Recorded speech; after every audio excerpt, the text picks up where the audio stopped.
وہ ریکوائرڈ تھا. وہ کیوں ریکوائرڈ تھا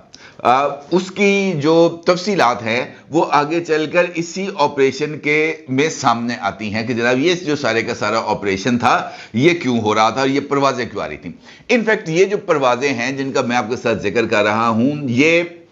برطانیہ کی جو رائل ملٹری فورس ہے یہ طیارے اس سے بلانگ کرتے تھے. یہ طیارے پاکستان اترے اور یہ جو 2 امریکی کمپنیاں تھیں جنہوں نے پاکستان کے سے 155 mm کے توپ کے گولے خریدنے کا معاہدہ کیا تھا یہ برطانوی جہاز نور خان ایئر بیس پر اتر کر اس آرڈر کی ڈیلیوری لینے آئے تھے. اب یہاں پر یہ سوال ہے کہ جو انٹرنیشنل ایک معاہدہ ہے یا ایک پرائیویٹ تنظیم کے ساتھ یا ایک پرائیویٹ کارپوریشن آلدو کہ اس پرائیویٹ کارپوریشن کو امریکہ نے اس بات کا لائسنس دیا ہوا ہے کہ آپ اسلحہ اور گولہ بارود کی خرید و فروخت کر سکتے ہیں اور اس کے لیے آپ جو ہے وہ معاہدے بھی کر سکتے ہیں دیگر ممالک کے ساتھ لیکن اس کے لیے امریکی انتظامیہ کو اس کی پیشگی اطلاع دینا ہوگی. یہ جو معاہدہ گورنمنٹ آف پاکستان کے ساتھ ہوا تھا اس معاہدے سے اس وقت کی امریکی حکومت بھی بخوبی آگاہ تھی اور ان کو پتا تھا کہ پاکستان سے 155 mm کے جو گولے ہیں وہ خریدے جا رہے تھے. اب ان کارپوریشنز کے لیے جو طیارے ہیں یہ برطانیہ کی سرکاری ملٹری کے استعمال کیے گئے. اس کا مطلب یہ ہے کہ یہ انٹرنیشنل ایجنڈا تھا. یہ بات یہاں پہ اسٹیبلش ہوتی ہے. پھر وہ طیارے یہاں پر آئے اور یہاں سے آ کر انہوں نے ڈیلیوری لی اور ڈیلیوری لے کر ان کو واپس جانا چاہیے تھا برطانیہ اور وہاں پر جا کر اگلا جو بھی کام تھا ان کو کرنا چاہیے تھا. لیکن ہوتا یہ ہے کہ یہاں سے یہ طیارے اڑتے ہیں اور اڑنے کے بعد یہ ایک مقام ہے اس کا نام ہے کوتری. یہ وہاں پر جا کر لینڈ کرتے ہیں اور پھر وہاں سے یہ جو طیارے ہیں یہ رومانیہ چلے جاتے ہیں اور رومانیہ سے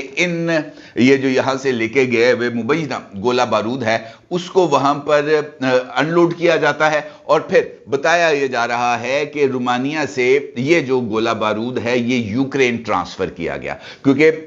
رومانیہ جو ہے وہ اس کا بارڈر یوکرین کے ساتھ ملتا ہے. اس کا مطلب یہ ہے کہ یہ سارے کا سارا جو آپریشن کیا گیا یہ بالواسطہ طور پر پاکستان سے اسلحے کو خریدا گیا اور اس کو ڈیلیور کرایا گیا یوکرین تاکہ یوکرین روس کے ساتھ جو جنگ ہے وہ کر سکے اور وہاں پر جو ان کا اس وقت کا جو ان کے لیے جو پرابلمز تھی وہ دور ہو سکی. اس کی وجہ ہے کہ جناب یہ جو 155 mm کے گولے ہیں امریکہ کے پاس اس کی پروڈکشن کیپیسٹی اتنی زیادہ نہیں تھی. ان کے پاس سالانہ ان کے پاس جو کیپیسٹی ہے وہ 30,000 گولے بنانے کی ہے اور پاکستان کے پاس یہ موجود تھے. لہٰذا پاکستان کو چونکہ اس وقت ڈالرز کی اشد ضرورت تھی لہٰذا یہ 2.967 بلین ڈالرز کا ایک معاہدہ ہوا جس میں سے یہ جو 2 کمپنیز جن کے ڈاکومنٹس بی بی سی نے اپنی اس کے اوپر ویب سائٹ کے اوپر شیئر کیے ہیں ان 2 کمپنیز کے ساتھ جو معاہدہ ہے یہ تقریباً 300 ملین سے زیادہ ہے تقریباً 378 ملین ڈالر کا ہے جو معاہدہ ان 2 کمپنیز کے ساتھ ہوا. جبکہ انہی ڈاکومنٹس میں اس بات کا انکشاف کیا گیا ہے کہ یہ مجموعی طور پر یہ جو معاہدہ تھا یہ 2.9 بلین ڈالر کا تھا یعنی تقریباً 3 ارب ڈالر کا یہ معاہدے تھے جن کے نتیجے میں پاکستان سے یہ اسلحہ خریدا گیا اور جا کر اس جو ہے نا یوکرین کی جنگ کے اندر یہ استعمال ہوا. پھر اس کے ساتھ ساتھ اسی رپورٹ کے اندر اس بات کا بھی انکشاف کیا گیا ہے کہ کچھ اسلحہ امریکی کمپنیوں کے نام پر خریدا گیا اور کچھ اسلحہ جو ہے وہ برطانیہ نے از خود پرچیز کیا پھر انہوں نے اس کو واپس بھجوایا. اور یہ جو 5 طیارے تھے جن کا ڈیٹا فلائٹ ڈیٹا اور تمام چیزیں بی بی سی نے اپنی ویب سائٹ پہ جاری کی ہیں یہ اسی بات کی طرف اشارہ کر رہی ہیں جناب کہ یہاں پر ایک انٹرنیشنل ایجنڈے کو پایہ تکمیل تک پہنچایا گیا. اب قطع نظر اس بات کے کہ اس کی صحت کیا کیونکہ بی بی سی نے اپنی اس رپورٹ میں اس بات کا انکشاف کیا ہے کہ انہوں نے اس حوالے سے جو مختلف لوگوں سے رد عمل جاننے کی کوشش کی اور خاص طور پر آئی ایس پی آر سے اس کا رد عمل جاننے کی کوشش کی. آئی ایس پی آر کی طرف سے ابھی تک ان کو اس کا کوئی واضح طور پر رسپانس نہیں ملا اور گورنمنٹ آف پاکستان نے بھی اس بات کا کوئی رسپانس نہیں دیا ماں سوائے اس کے کہ جب پہلی مرتبہ یہ معاملہ اٹھا تھا کہ جناب 2 ارب ڈالر کا اسلحہ جو ہے وہ پاکستان نے یوکرین کو بھیجا تھا اس وقت پاکستان کی طرف سے یہ بات کہی گئی تھی کہ براہ راست پاکستان کی طرف سے یوکرین کے ساتھ اسلحے کی فراہمی کا کوئی معاہدہ نہیں کیا گیا، اور جب یہ بات سامنے آئی کہ جناب پاکستانی اسلحے کے استعمال ہونے کے یوکرین کے اندر شواہد ملے ہیں، تو اس وقت بھی یہ بات کہی گئی کہ جناب ہو سکتا ہے کہ اس طرح کا اسلحہ جو ہے وہ پاکستانی برانڈڈ اسلحہ بلیک مارکیٹ سے خریدا گیا ہو یوکرین میں استعمال کرنے کے لیے۔ اور اس چکر کے اندر بھی گورنمنٹ آف پاکستان بھی یہ کہہ سکتی ہے کہ جناب ہم نے تو براہ راست یوکرین کے ساتھ کسی طرح کا کوئی معاہدہ نہیں کیا، ہم سے تو امریکہ نے اور برطانیہ نے معاہدہ کیا تھا، ہم نے جو اسلحہ بنایا وہ بنا کے ان کو بیچ دیا، ہمارا اس سارے پروسیس سے کوئی لینا دینا نہیں، اور یقینی طور پر اسلحہ بنایا تھا فریم میں سجانے کے لیے تو نہیں۔ اب چونکہ وہ ہے ضرورت تھی بہت زیادہ پیسوں کی، تو اس صورت کے اندر اس اسلحے کو جو بنایا ہی انٹرنیشنل مارکیٹ میں بیچنے کے لیے گیا تھا، تو اس کو بیچنے میں میرا نہیں خیال کہ کوئی اتنی بڑی قباحت ہے۔ لیکن معاملہ یہ ہے کہ ہم کیوں چھپاتے ہیں؟ ہمیں ایسی جو تمام کی تمام انفارمیشن ہیں وہ ہمیں انٹرنیشنل میڈیا سے کیوں موصول ہوتے، کیوں ہم اپنے جو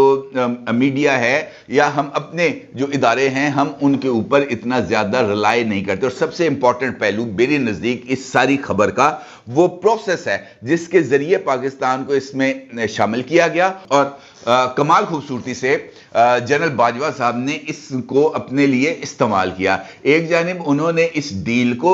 جو ہے وہ مکمل کیا، اور دوسری جانب عمران خان کو جو ہے اپنا سائفر کے معاملات پر امریکہ کے اوپر کی جانے والی جو الزام تراشیاں ہیں ان سے پیچھے ہٹایا، تاکہ پاکستان کو یہ جو پیسے ہیں $2 ارب جو اس وقت پاکستان کی بہت بڑی ضرورت تھی وہ مل سکے، تاکہ بیلنس آف پیمنٹس یہاں پر برقرار رہ سکے۔ اور پھر عمران خان صاحب نے اپنے اس موقف سے جو امریکہ کے اوپر ہر دوسرے دن وہ سائفر کے حوالے سے الزامات عائد کرتے تھے، ان الزامات سے عمران خان نے اپنے آپ کو پیچھے کیا اور جنرل باجوہ کے اوپر ہی سارا زور ڈال دیا، کیونکہ جنرل باجوہ کی کسی نہ کسی طرح کی رابطہ کاری یا سہولت کاری کی وجہ سے ہی عمران خان صاحب نے اپنے اس